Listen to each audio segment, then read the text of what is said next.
మన బాధలు వాళ్ళకి పట్టవు, మన ఇబ్బందులు వాళ్ళకి పట్టవు. మన ఓట్లు మాత్రం కావాలి, వీళ్ళకి కావాలి, వాళ్ళకి కావాలి.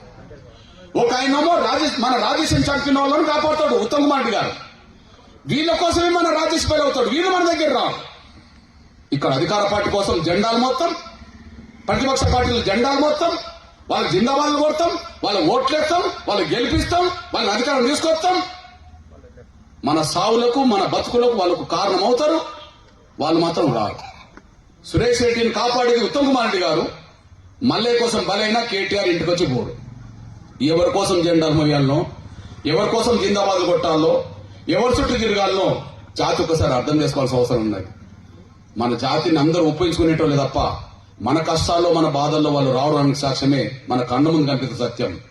సురేష్ రెడ్డి మన బిడ్డ సావు కారణం. ఆయనను కాపాడుతున్నది ఉత్తమ్ కుమార్ రెడ్డి గారు. మల్లయ్య కోసమే మన బిడ్డ చనిపోయింది వాస్తవం. వాళ్ళు చెప్పిన మాటలోనే. వాళ్ళు వచ్చి మన కుటుంబం దగ్గర రారు. ఈ పార్టీల జెండాను మనం మోసుకుంటూ కూర్చుంటున్నాం. ఈ పార్టీల చుట్టూ మనం తిరుగుతున్నాం. వాళ్ళ గద్దెనెక్కిస్తున్నాం. మన రోడ్ల మీద పడుతున్నాం. మన బిడ్డలు బలి జరుగుతున్నారు. ఈ పరిస్థితి భవిష్యత్తులో రావద్దని చెప్పడం కోసం ఈ బిడ్డగా నేను తిరుగుతున్నాను. నేను ఏ పార్టీలో లీడర్ను కాను.